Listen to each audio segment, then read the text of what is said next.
มื้อนี้ก็มาย่างอยู่หม้อเงินเดิมตอนออกมากะโอ้คือว่าเป็นสีงามๆท้องฟ้ากะเป็นมืดอึมครึมคือสโนว์สิลงมานี่ล่ะเนาะ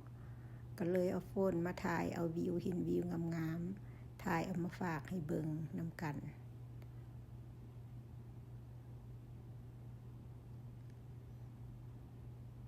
อันนี้ตอนเช้า9 โมง 10 โมงนี่ล่ะท้องฟ้าก็เป็นสีครึมๆมีตะวันออกมาสินะงามแนมเห็นก็เลยว่าถ่ายมาฝากมานั่น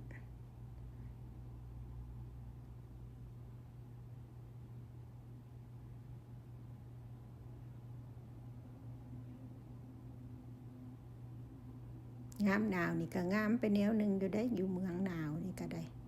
มีสโนว์ขาวจันทร์พานก็งามไปแนวหนึ่งยามใบไม้หล่นก็มีตั้งแต่ดอกใบไม้เหลืองๆห่มซะงามอยู่เด้อบ้านเขาเมืองเขานี่